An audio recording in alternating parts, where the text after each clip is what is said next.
Good morning everyone. আজকে আবার চলে এসেছে তোমাদের প্রিয় বন্ধু আরজে রোহান, সঙ্গে আছে মায়া। আর তোমরা এখন শুনছো প্রেমে রেডিও এফএম। প্রতিদিনের মতো আজকেও আমাদের হাতে একটা চিঠি আছে। আর গেস করো তো চিঠিটা কার হতে পারে? হ্যাঁ, একদম ঠিক ধরেছো। আজকের চিঠিটা সেই মেয়েটার লেখা। তার লেখার রোজ আমরা মুগ্ধ হয়ে পড়ি। কতই না সুন্দর তার ভাবনা, কতই না সুন্দর তার লেখা। মনে হয় পৃথিবীর সব জ্ঞান, সৌন্দর্য আর ভালোবাসা তার মধ্যেই আছে। তোমাদের চেনা সেই নাম সাথী। আজকে আমাদের টপিক কি রোহান? আমাদের অডিয়েন্স একটা প্রশ্ন করেছিল, প্রেম কি? তার উত্তরই আছে এই চিঠিতে। তাহলে দেরি কিসের, চলো শুরু করা যাক। একদম। প্রেম এক অনুভূতি, যেখানে শিশির ভেজা ঘাসে সূর্যের আলো নিঃশব্দে বলে আজও তুমি আছো। প্রেম মানে নদীর ধারে বসে নিজের ছায়াকে দেখে মনে হয় এই তো আমি। তবুও কেমন অনুভূতি। প্রেম মানে চোখের ভাষা, যা মুখ জানে না তবুও সব বলে ফেলে। মাথা ধরা শব্দে বৃষ্টির গন্ধে কেমন করে হারিয়ে যায়, তবুও সে হারানোই শুরু। প্রেম মানে অপেক্ষা, দূরে থেকে কারো মঙ্গল চাওয়া, আর প্রাকৃতিক মতো নিঃশব্দে ভালোবাসা দেওয়া। প্রেম আসলে এক অন্তহীন জয়, যেখানে জিতেও হারা যায় আর হেরেও মন জিতে নেয় মনকে। বাহ, প্রতিবারের মতো এবারও প্রশংসা না করে থাকতে পারলাম না। সত্যি, এত অনুভূতি, এত ভাবনা দিয়ে লেখা কোনো সাধারণ মানুষের পক্ষে সম্ভব না। এই মেয়েটাকে যে টপিকে দেওয়া হোক না কেন, লেখা অনেক সুন্দর। তোমাকে অনেক অনেক ধন্যবাদ সাথী, আমাদেরকে এত সুন্দর একটা লেখা উপহার দেওয়ার জন্য। চলো তাহলে আজকের মতো এখানেই শেষ করা যাক। তাহলে শুনে নেওয়া যাক তোমাদের পছন্দের একটা গান। সাথী, সাথী মা রেডি হইলিস মা, আজ তোকে দেখতে আসবে। ঘটক বললো পাশের গ্রামে বাড়ি, ছেলে নাকি ব্যাংকে চাকরি করে। আমি মাইকে ডাকতে পারিছি, ও এসে তোকে সাজিয়ে দেবে। কিরে, চিঠি প্রেমে পড়ে গেলি নাকি? চিঠির না, যে লিখেছে তার প্রেমে পড়েছি। ওহো, লাইলা মাজনু। কে লিখেছে জেনে নেই জানা নেই, আন্দাজে প্রেমে পড়ে গেল। নাও এটা একবার পড়ো। কেন? এখানে সুন্দরভাবে বোঝানো আছে যে ভালোবাসার রূপ দেখে না, মন দেখে হয়। নাও নাও নাও পড়ো।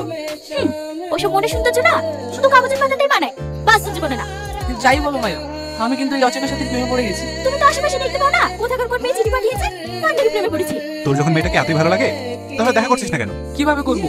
এই সিটি আর রেডিও তো আমাদের একমাত্র যোগাযোগের মাধ্যম। এই মাধ্যমটাই কাজে লাগা না, ডাক মেয়েটাকে। কিন্তু কিভাবে? আমরা তো প্রতি বছর সেরা চিঠি লেখককে পুরস্কৃত করি, তাই না? হ্যাঁ, এই বছরের সেরা লেখককে সাথী। থ্যাংক ইউ ভাই। হাই মাই, বস। ভাবি, মেয়ে আমার পছন্দ। চুপ কর পাগলা। তোমার নাম কি বল? ওর নাম সাথী। বাহ বাহ। কোন ক্লাস অবধি পড়েছো? কলেজে পড়ছে, ফার্স্ট ইয়ার। ওকে বলতে দাও না, তুমি বলছো কেন? আপনাদের মনে হয় কোথাও ভুল হচ্ছে। কি ভুল? ঘটক, তুমি কিছু বলনি? আসলে কি বলেন? আজ থেকে 15 বছর আগে একটা দুর্ঘটনায় সাথীর মা মারা যায়। আঘাত মেয়েটা সহ্য না করতে পেরে আর কথা বলতে পারে না। কি? আপনার মেয়ে বোবা? হ্যাঁ মা, সাথী কথা বলতে পারে না। হ্যাঁ, এই বিয়ে হবে না। কেন ভাবি? মেয়ে তো সুন্দর। চুপ কর, এরা তোকে ঠকিয়ে বোবা মেয়েটাকে তোর গলায় ঝুলাতে চাইছিল, তুই বুঝতে পারছিস না? একদম মাঝে মাঝে কথা বলবে না, এখানে একটু ভুল বুঝাবুঝি হয়েছে। কেউ কাউকে ঠকায়নি। না ঠকালে আপনার বোবা মেয়ের বিয়েও হবে না। আর আপনি এখানে সাধু সাজতে এসেছেন? আপনাদের মতন লোককে ভালোভাবে চেনা আছে। সাথী, সাথী, সাথী মা, তুই চিন্তা করিস না, ওর থেকে ভালো মেয়ের সঙ্গে তোর বিয়ে দেবো। প্রায় বাড়ি অতিথি না হলে এতক্ষণ তোদেরকে কেটে নদীর জলে ভাসিয়ে দিতাম। বেরিয়ে না আমার বাড়ি থেকে। আমার ভুলে গেছে ভাই, আপনি আমাকে ক্ষমা করে দেন। যা হয়েছে হয়েছে, তুমি আবার ছেলে দেখো। আর এবার যেন সবকিছু জেনে কেউ এ বাড়িতে আসে। কিন্তু ভাই, কিন্তু কিসের? মেয়ে প্রবাসী কোনো ছেলে বিয়ে করতে রাজি হয়েছে না। রাজি হবে না মানে? তুমি শুধু ছেড়ে দেখো, দরকার হয় আমার টাকা পয়সা জমি জায়গা সব দিয়ে দেবো। ঠিক আছে ভাই, দেখছি। দেখো, আমি 1 মাসের মধ্যে কুড়ি দিয়ে দেবো। Good morning everyone. আবারও চলে আসলাম তোমাদেরকে বিরক্ত করতে। আরজে রোহান, আর সাথে আছে আলফাজ। প্রতিদিন তোমরা শুনো সাথীর লেখা চিঠি, কিন্তু আজকে শুনবে রোহানের কিছু লেখা। তাহলে শুরু করা যাক। তার আগে টপিকটা কি বল? টপিক হলো সাথীর প্রথম চিঠি। তোর জন্য লিখেছে এটা? সেই প্রথম চিঠিটা যখন খুললাম, ভিতর থেকে যেন কাগজ নয়, একরাশ বাতাস বেরিয়ে এলো। অক্ষরগুলো কাঁপছিল, কিন্তু সেই কথা ছিল এক অদ্ভুত সুর। যেন প্রতিটি শব্দে তার হাতে ছোঁয়া লেগে আছে। আমি পড়তে পড়তে হারিয়ে গেলাম তার কথার ফাঁকে ফাঁকে। দেখি যেন এক মুখ, যা আমি কখনোই দেখিনি, তবুও চিনি অনেক। সেই দিন বুঝেছিলাম প্রেম কখনো দেখা থেকে শুরু হয় না, কোন একটা পুরো লেখা থেকে মন বুঝে ফেলে। তুষি, যাকে খুঁজেছি এই তুষি, যাকে আমি আমার করে চাই। আর যেরকম থেকে পছন্দ করে ভাই। বেশ সাথী, আশা করি আমার কথা আপনি শুনছেন। আমরা আপনাকে সেরা লেখিকা হিসেবে পুরস্কৃত করতে চাই। আপনাকে আমাদের স্টুডিওতে আসতে হবে 14 অক্টোবর 2025। আর এটা কিন্তু স্পেশাল রিকোয়েস্ট। কি মনে হয় সাথী কি আসবে? অবশ্যই আসবে সাথী। আমি আপনাকে কোনোদিন সামনে থেকে দেখব, আপনার চিঠি পড়ে আমি মুগ্ধ হয়ে গেছি। আপনি প্লিজ আমাদের সঙ্গে দেখা করুন। ওইদিকে সব কথাবার্তা হয়ে গেছে তো? হ্যাঁ হয়েছে, কিন্তু ওদের একটা শর্ত আছে ভাই। আবার শর্ত কিসের? ছেলে বুঝে বিয়ের আগে যৌতুকে সব টাকা দিতে হবে। ওদেরকে বলো জমি বিক্রি হয়ে গেলে সব টাকা পেয়ে যাবে, কিন্তু বিয়ে যেন না আটকায়। ঠিক আছে ভাই। চাচা, আমরা বেরোলাম। সাবধানে যাস মা। আমরা এসেছি আজ সেই মেয়েকে দেখতে যার চিঠি আমরা রোজ রেডিওতে শুনি। হ্যাঁ, সে সাথী আসতে চলেছে আজ, আর কিছুক্ষণের মধ্যেই আসবে সাথী। দেখতে চোখ রাখুন, এবিপি 24 নিউজ। এই সাথী, এখানে তো অনেক ভিড়, ভিতরে যেতে পারবো তো? সাথী কখন আসবে? আমরা সাথীকে দেখতে চাই। কি ব্যাপার, কোথায় যাচ্ছেন আপনারা? আমাদেরকে আরজে রোহান ডেকেছে। কারা আপনারা? ও সাথী যার চিঠি আপনাদের কাছে আসে। সাথী ম্যাডাম, সরি সরি, ভেতরে আসুন, এখানে বসুন, স্যার এখনই চলে আসবে। কে এটা? ইনি সে সাথী ম্যাডাম। ও ঠিক আছে, যাও, শুধু সাথী থাকবে, তুমি বাইরে যাও। তুই বস সাথী, আমি বাইরে অপেক্ষা করছি।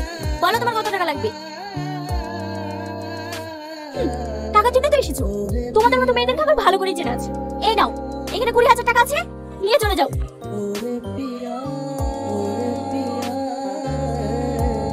আমি কি জানো? রোহনের গার্লফ্রেন্ড। ও কার সাথে দেখা করবে না করবে সেটা আমি ডিসাইড করব। আর যদি লজ্জা থাকে কখনো এই স্টুডিওতে মুখ দেখাতে আসবে না। কি হলো রে? স্যার সাথী ম্যাডাম এসেছিল। তুমি বসতে বলনি? বলেছি, কিন্তু 5 মিনিট বসে চলে গেল। কেন মন খারাপ করছিস বলতো? ও আমার এত কাছে আসলো, তাও আমি ওকে একবার দেখতেও পেলাম না। ও এত দূর আসলো যখন, তাহলে দেখা না করে গেলই বা কেন? রোহান, হ্যাঁ, আপনাকে জানি। তুমি শুধু আমার হবে, অন্য কারো না। তুমি কি বলছো ভালোবাসার মানে? বলছো ওই মেয়েটা যে তোমার মিথ্যা ভালোবাসার কত বিশ্বাস করে আমাকে তোমার জন্য ছেড়ে দিয়ে গেছে। আমি তোমাকে সত্যি অনেক ভালোবাসি গো। তুমি কথা বলবে না আমার সাথে, আমি শুধু সাথীকে ভালোবাসি। স্যার আসবো? হ্যাঁ এসো। আজ এই ছুটিগুলো এসছে স্যার। ভেবেছিলাম আর কোনোদিনও চিঠি লিখবো না আপনাকে, তবে কি করবো বলুন, বেশ বড় অদ্ভুত ছিল। যতই চাই বলে থাকতে পারি না। প্রতিদিন আপনাকে চিঠি লেখা আর রেডিওতে আপনার কথা শোনা, সবকিছুই যেন আমার জীবনের সঙ্গে জড়িয়ে গিয়েছে। জানেন, অনেক আশা নিয়ে গিয়েছিলাম আপনার কাছে, ভেবেছিলাম একটা বার ওই মানুষটাকে দেখবো যাকে সারা জীবন মনে মনে ভালোবেসে গেছি। কিন্তু সেই স্বপ্ন আর পূরণ হলো না। সম্মানের জায়গায় পেলাম অপমান, ভালোবাসার জায়গায় পেলাম ব্যর্থতা, আর এই ব্যর্থতা নিয়ে ফিরে এলাম। ভালো থাকবেন আরজি রোহন। এই চিঠি আমার আপনার কাছে লেখা শেষ চিঠি। চাচা, শোভানগর কোন দিকে? এদিকে 10 কিলোমিটার সোজা চলে যাও, যেই বাঁ দিকে।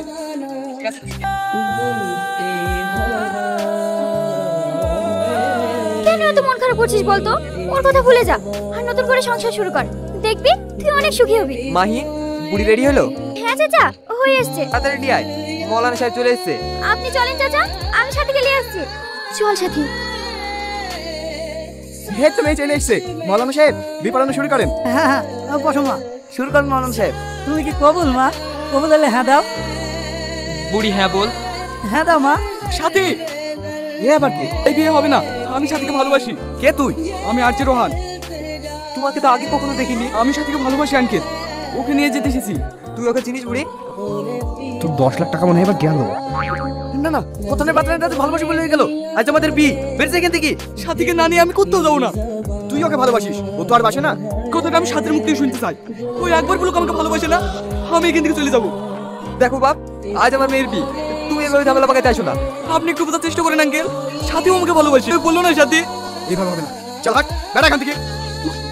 তুমি একবার বলো সাথী, তুমি আমাকে ভালোবাসো। দাঁড়িয়ে দাঁড়িয়ে কি দেখছি? আপনি কাতরান মৌলানা সাহেব।